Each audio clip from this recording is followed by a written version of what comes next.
Hola, ¿qué tal? En el video pasado habíamos iniciado el estudio de la osteología del miembro superior. En esta oportunidad vamos a continuar con este miembro superior y vamos a dar cuerda de la escápula, que va a conformar parte de la cintura pectoral o escapular conocido tradicionalmente.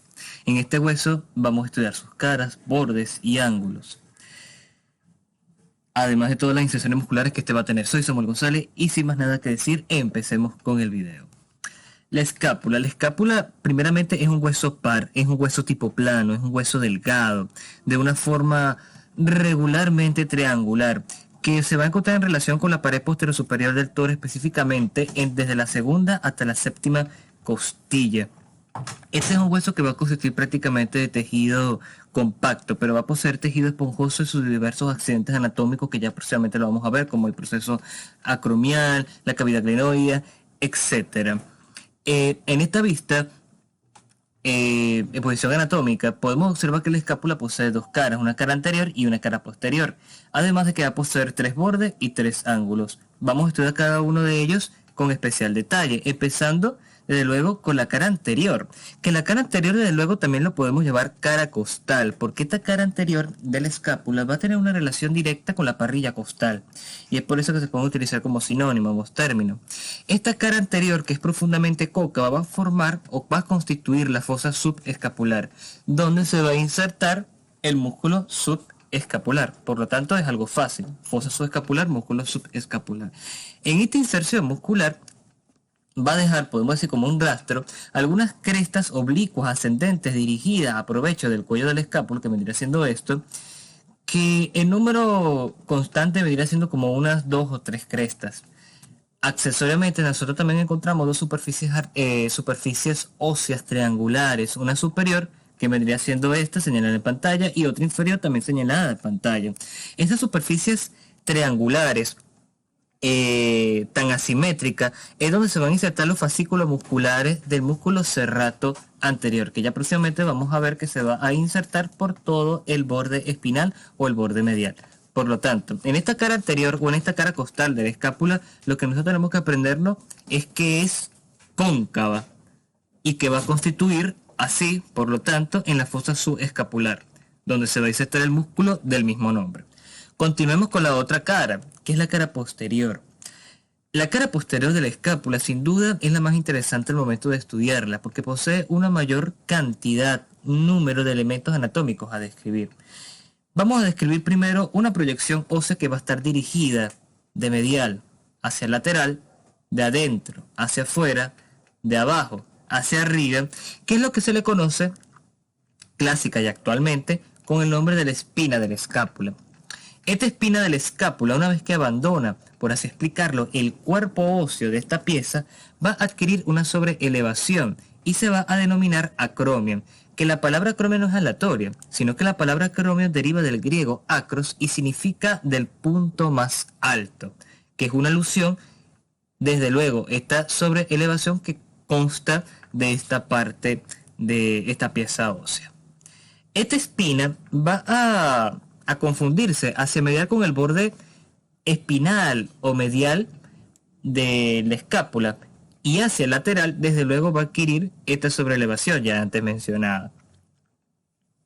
La espina de la escápula va a dividir la cara posterior en dos fosas irregulares de un tamaño injusto porque ninguna es proporcional a la otra, un tamaño sin duda asimétrico, formando así la fosa supraespinosa y la fosa infraespinosa, que estos son términos que se le asignan, se catalogan así con respecto a su posición con la espina, por lo tanto supraespinoso por encima de la espina, infraespinoso por debajo de la espina. Y además de esta relación que tiene con la espina, que se da su nombre, también es donde se va a insertar el músculo del mismo nombre. Por lo tanto, en la fosa supraespinosa se va a insertar el músculo supraespinoso y en la fosa infraespinosa desde luego se va a insertar el músculo infraespinoso.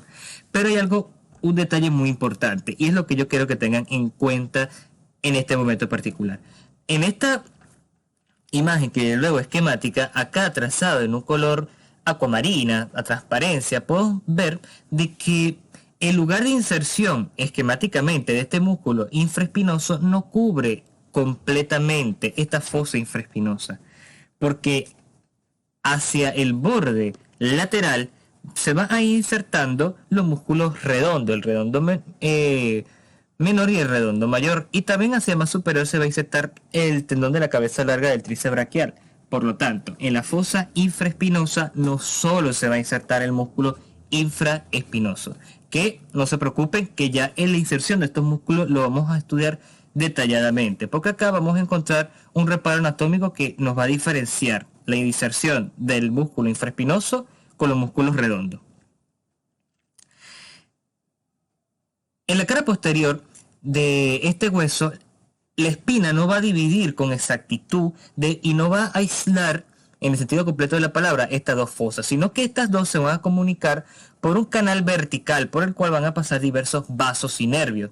Esto es lo que nosotros conocemos como la incisura, que este es el nombre recomendado en la nomenclatura actual, o lo que tradicionalmente se ha denominado como escotadura, que es la incisura espinoglenoidea, que va a estar comprendido desde el borde posterior de la cavidad glenoidea y la espina de la escápula. En un estado fresco, nosotros vamos a encontrar el ligamento transverso inferior de la escápula, o también denominado el ligamento espinoglenoideo, para diferenciarlo de otro ligamento que ya luego lo vamos a hablar.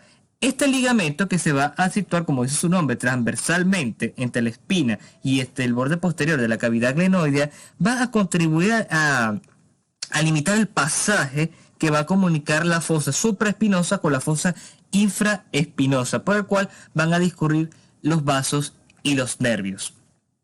Algo muy importante, escotadura espinoglenoidea.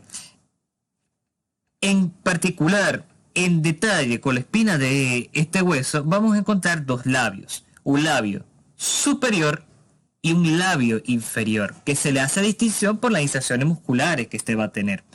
En el labio superior de la espina de la escápula se va a insertar el músculo trapecio, siendo así en su labio inferior el lugar de inserción del músculo deltoides. Continuemos. La fosa supraespinosa, por encima de la espina, es la más pequeña de entre ellas. Va a prestar inserción para el músculo supraespinoso. Y en la fosa supraespinosa y en la fosa infraespinosa es donde se va a insertar el músculo infraespinoso. Va a haber una cresta longitudinal que no tiene un nombre propio, sino como cresta longitudinal, que algunos autores la describen, como por ejemplo el Testit, Latarjet, Rubier, que es una imagen sacada de él, por supuesto. Va a haber una cresta longitudinal que va a separar la superficie ósea de inserción muscular del infraespinoso con el redondo, con los músculos redondos. Por lo tanto, más allá de esta cresta longitudinal, vamos a encontrar una superficie rugosa.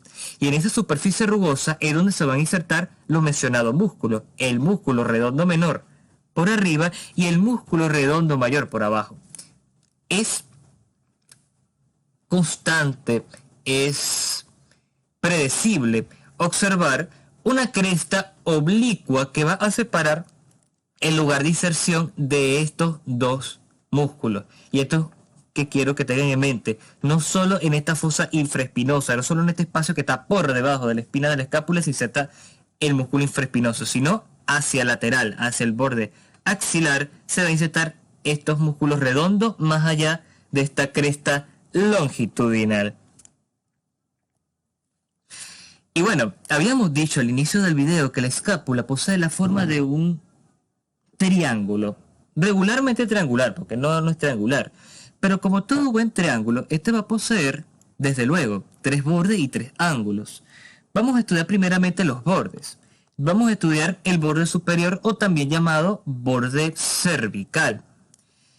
Y es el más fácil entre ellos porque, primero, es el más delgado y es el más corto. El borde superior o el borde cervical va a interrumpirse hacia el lateral por una incisura, que es lo que se conoce como incisura escapular o escotadura de la escápula.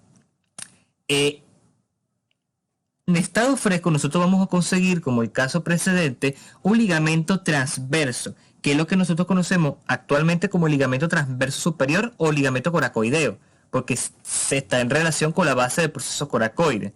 Este ligamento transverso superior va a convertir en esta incisura escotadura en un verdadero agujero, por el cual dentro, por debajo de este ligamento, van a discurrir el nervio supraescapular con la vena homónima, y por encima, por arriba de este ligamento transverso superior de la escápula, va a discurrir en forma paralela esta arteria, la arteria supraescapular. Un detalle anatómico sumamente importante, porque es así como llegan los grandes vasos para irrigar, para inervar los respectivos músculos, el supra y el infraespinoso.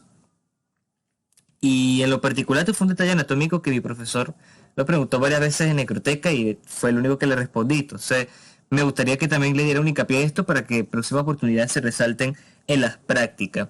Otro detalle importante, que es la única inserción muscular que va a presentar este borde superior, va a ser la inserción del músculo homohioideo en toda la parte lateral de este borde superior, antes de formar la escotadura o incisura escapular, o coracoidea, conocida clásicamente, si no me equivoco. Continuemos. El borde medial. El borde medial de la escápula, a contraste de la precedente, es sin duda la más larga. Y también nosotros la podemos llamar borde espinal, porque esta va a discurrir a unos escasos centímetros de los procesos transversos de las vértebras torácicas. Por lo tanto, el borde espinal también es un sinónimo muy bien utilizado. También utilizado el borde interno, haciendo referencia, alusión de que este es el borde que más se acerca a la línea media. Pero para eso ya tenemos la nomenclatura actual que nos dice que es borde medial. El borde medial de la escápula es regularmente rectilíneo y presenta dos labios, que es lo que yo le traté de esquematizar acá. Va a tener un labio anterior, que no tenemos acá esquematizado, pero acá intenté que sí. Un labio anterior que va a prestar inserción para el músculo serrato anterior, o conocido tradicionalmente como músculo serrato mayor. Y en el labio posterior de este borde espinal o medial se va a insertar el músculo elevador de la escápula, o conocido tradicionalmente como el angular del omóplato, y vamos a encontrar los músculos romboides, el menor por arriba, el mayor por abajo. Recuérdese, son dos labios. El labio anterior se inserta el músculo serrato mayor o el serrato anterior, y en el labio posterior, que aquí sí tenemos representado en una vista posterior del tronco, se va a insertar de arriba hacia abajo el músculo elevador de la escápula y los músculos romboides. El romboide menor por arriba y el romboides mayor por abajo, que también se le llamaba anteriormente músculo angular del omóplato, porque va a estar en todo el borde superior, y es por eso que se le llama así, angular, músculo angular del omóplato, porque va a estar en todo el ángulo superior de este hueso. Nos restaría un borde, que es el borde lateral. El borde lateral, lo más importante es que al inicio de él va a ser delgado, pero conforme se vaya acercando a la cavidad glenoidea, este se va a espesar. El borde lateral también se puede llamar borde axilar, porque este va a estar dirigida hacia el vértice de la fosa axilar. Entonces son dos nombres alternativos. O también el borde externo.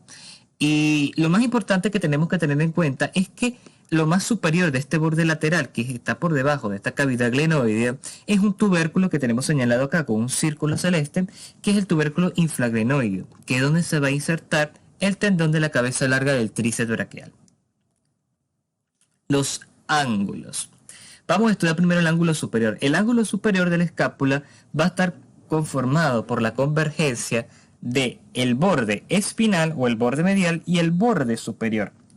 Esta convergencia da como resultado al ángulo superior, y como habíamos dicho, en todo este ángulo superior se va a insertar el músculo elevador de la escápula, o también llamado músculo angular del omóplato, precisamente porque se inserta en todo el ángulo superior. Ese es el detalle más importante del ángulo superior. El ángulo inferior va a ser resultado de la convergencia del borde medial o el borde espinal con el borde axilar o el borde lateral. Estas convergencias van a formar un ángulo regularmente rectilíneo, que es donde se va a insertar un fascículo inconstante supernumerario, un fascículo realmente pequeño del músculo dorsal ancho. E insisto con este detalle anatómico, es una inserción inconstante y es un fascículo pequeño, que ya luego su momento van a estudiar diferentes inserciones de este músculo. Nos restaría el otro ángulo, tenemos el ángulo superior y el ángulo inferior. Nos restaría el ángulo lateral. Y este ángulo lateral sí es el más interesante porque sí posee otras connotaciones a estudiar. Primeramente, nosotros vamos a estudiar una cavidad que va a estar destinada a formar una articulación y también nosotros vamos a encontrar una elevación, pero no tanto como el acromion, que va a estar por encima de esta articulación. Entonces, vamos a dividirlo en dos temas, este ángulo lateral. Primeramente vamos a encontrar la cavidad glenoidea, que es lo que nosotros tenemos acá marcado en pantalla, que nosotros podemos describirlo como una concavidad, como una cavidad de una forma de un óvalo de mayor eje vertical, que de por sí es una superficie articular que va a estar destinado a formar la articulación del hombro o la articulación glenohumeral. Como esta cavidad glenoidea no abarca, no es suficiente para contener la cabalidad de la cabeza del húmero, esta va a contener en todas sus periferias un labrum glenoideo, conocido anteriormente como rodete, que es un tejido tipo fibrocartilaginoso, que va a permitir amplificar el espacio articular de esta cavidad glenoidea. Y desde luego, como los diversos ligamentos ya antes mencionado, esto nada más lo vamos a conseguir en un estado fresco. Hacia el superior de esta cavidad glenoidea nosotros vamos a encontrar un ligero tubérculo, que es donde se va a insertar el tendón de la cabeza larga del bíceps braquial. Y como ya habíamos dicho, hacia inferior vamos a encontrar el tubérculo infraglenoideo, que acá sí Rubier me lo marcó, que es donde nosotros vamos a encontrar el tubérculo, donde se va a insertar el tendón de la cabeza larga del tríceps braquial. Como una vez yo escuché de un profesor, la cavidad glenoidea, el ángulo lateral de la escápula, aman las cabezas largas. Entonces, ten en cuenta de que por acá, en estos dos tubérculos, nada más se insertan cabezas largas, del bíceps y del tríceps. Continuemos. Aquí nosotros estamos observando en una vista posterior y anterior de las diferentes inserciones musculares de lo ya antes mencionado. Este vería siendo la cabeza larga del tríceps braquial y como se une con sus otros dos vientres, con el lateral y el medial, para insertarse en olecano. Observamos lo mismo, pero retirando los fascículos musculares, nada más representando su lugar de inserción en una vista anterior sacado del néter, y nosotros observamos como inferior de esta cavidad glenoidea vamos a encontrar el lugar de origen, mejor dicho porque es de origen, del músculo tríceps braquial cabeza larga. Y algo que se me pasó decirle, la unión que une esta cavidad glenoidea con el cuerpo de la escápula se va a llamar cuello de la escápula, que vendría siendo esto, que insisto, es la porción que une esta cavidad glenoidea, todo esto con el cuerpo de la escápula, que realmente este cuello de la escápula nosotros nada más lo podemos observar en esta vista anterior o posterior.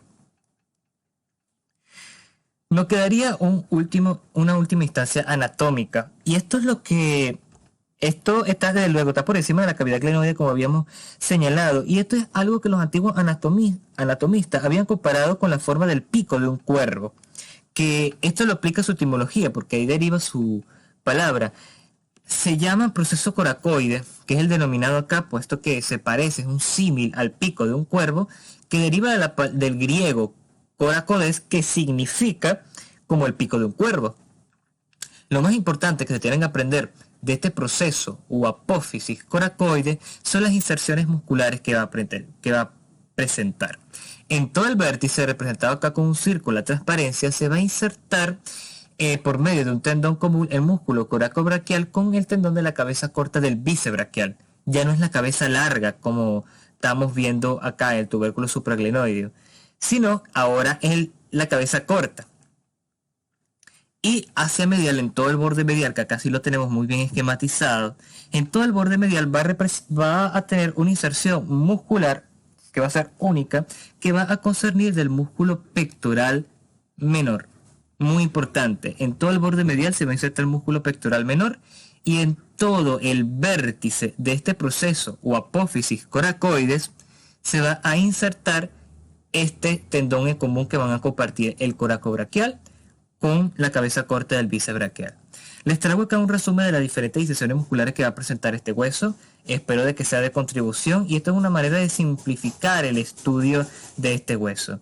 Entonces, espero que les sea de utilidad. Esta es la bibliografía recomendada y te agradezco muchísimo que hayas visto mi video. Te agradezco de que compartas con tus amistades, darle like, suscríbete a mi canal y darle a la campanita para que estés atento de todas las notificaciones. Voy a continuar subiendo videos de este miembro superior y ya luego, como no, vamos a desarrollar nuevos temas.